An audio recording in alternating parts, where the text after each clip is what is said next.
स्वागत है आपका महाराष्ट्र जीवन न्यूज़ चैनल में। मैं हूं सबाहत। आज हम लोग परली में हैं और आज परली बंद का यहां पर ऐलान किया गया है सर्वपक्षीय सभी पार्टियों की ओर से।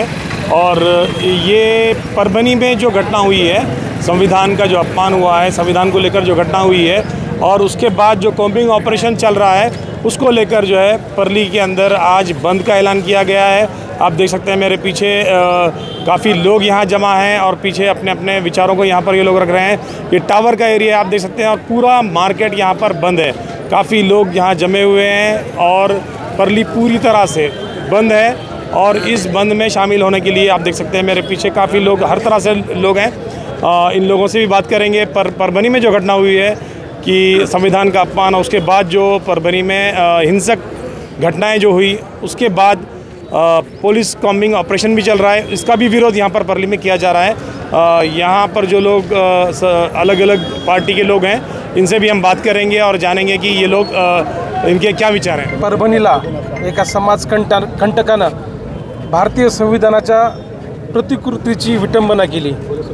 याच्या निषेधार्थ आज परळी नगरीमध्ये आम्ही सर्व पदाधिकाऱ्यांनी परळी बंदचं आवाहन केलं होतं।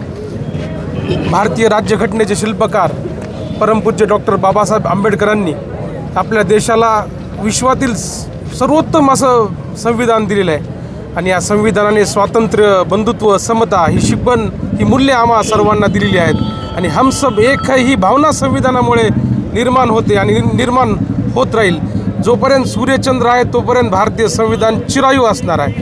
आणि अशी जी समाजकंटक आहेत, खरं तर भारतीय राज्यघटनेमुळे न्यायपालिका, कायदेमंडळ, कार्यपालिका या 3 संस्था निर्माण झाल्या आणि जेव्हा जेव्हा असे समाजकंटक अशा देशद्रोही कृती करतात तेव्हा ह्या तिन्ही कार्यपालिकांनी स्वतःहून त्या ठिकाणी सुमोटो गुन्हे दाखल केले पाहिजेत, जेणेकरून संविधानप्रेमी जनतेला दरवेळेस संविधानिक मार्गाने का होईना पण आम्हाला यावं लागतं। आणि देशाच्या सार्वभौम सभागृहामध्ये, लोकसभेमध्ये आता संविधान निर्मितीला 75 वर्ष पूर्ण होत आहेत। ह्या निमित्तानं एक असा कायदा देशामध्ये लोकसभेमध्ये झाला पाहिजे जेणेकरून कुणीही संविधानाच्या विरोधात बोलायची हिंमत भारतामध्ये करू नये, ही आमच्या सर्वांची भावना आहे। आणि परळी ही आमचे चळवळप्रिय आणि प्रतिक्रिया देणारं गाव आहे आणि आम्ही सर्वजण एक आहोत। अशा कधी घटना घडतात तर आम्ही सर्वजण, आम्ही जातपात, पंथ, भाषा सोडून आम्ही फक्त संविधानासाठी एकत्र येतो आणि एकत्र येऊ असा विश्वास आम्हा सर्वांना वाटतो। जो बंदचं आवाहन केलेला आहे तो सर्व पक्षाच्या, सर्व संघटनाच्या व सर्व आंबेडकर चळवळीच्या माध्यमातून परळी बंदचं आवाहन केलेलं आहे।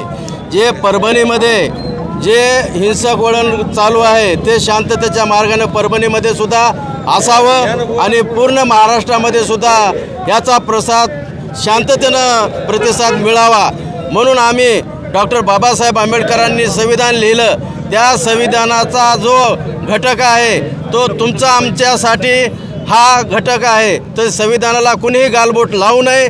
जो परभणीला हिंसक वळण केलेलं आहे, जो संविधानाची प्रत्येला विटंबना केलेली आहे, त्या नराधमाला फाशीची शिक्षा व्हावी आणि त्याच्या पाठीमागं कुणी सूत्रधार असेल त्यालासुद्धा अटक करून त्याच्यावर कायदेशीर कारवाई करावी। या माध्यमातून परळीमधून आम्ही बंदचं आव्हान पुकारलेलं आहे। सर्वांनी या बंदला सहकार्य केलेलं आहे। सर्व व्यापाऱ्यांचे, सर्व दुकानदारांचे आम्ही अभिनंदन करतो, त्यांनी शांततेत बंद केलेला आहे।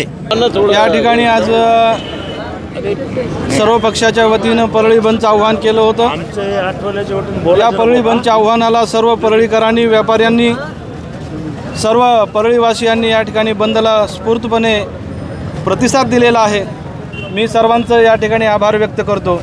परभणीमध्ये जी घटना घडली ही घटना पूर्व प्लॅनिंग आहे असं आमचं म्हणणं आहे। ज्या दिवशी RSSच्या लोकांनी मोर्चा काढला परभणीमध्ये, त्याच दिवशी बाबासाहेब आंबेडकरांच्या संविधानाची विटंबना कशी काय होती हे कुठंतरी आम्हाला खटकणारी बाब आहे।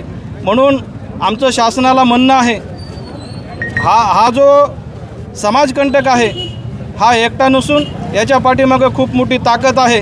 आपण त्या ताकदीला शोधलं पाहिजे आणि बाबासाहेब आंबेडकरांच्या विषयी आणि संविधानाच्या विषयी अशा पद्धतीनं जर कुणी गालबोट लावत असेल तर त्याला कडक शासन झालं पाहिजे, अशी आमची सर्वांची या ठिकाणी मागणी. मी आठवले गटाचा आहे म्हणून बोलणं जरूर आहे थोडंसं, की या ठिकाणी मुख्यमंत्री त्या ठिकाणी संविधानाची तिथं चर्चा विधान भवनात होते, सर्व सन्मान करतात. दुसरीकडे परभणीसारखी घटना घडवते, कशाचं धोतक आहे? तर हे चांगलं नाही.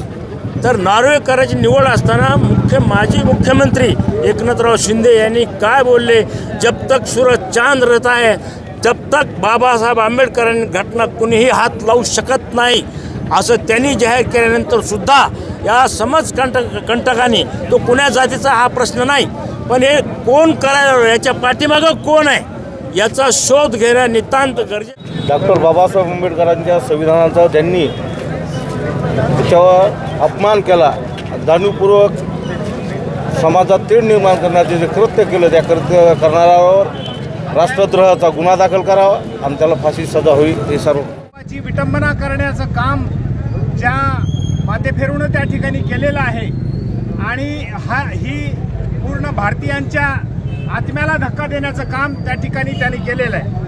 बाबासाहेब आंबेडकरांनी जे संविधान आपल्या देशाला दिलेलं आहे, या संविधानामध्ये सर्व धर्मीय, सर्व जाती, सर्व विचाराची लोक एका माळेमध्ये गुंफले गेलेले आहेत आणि ते संविधान हे सर्वांचा आत्मा आहे.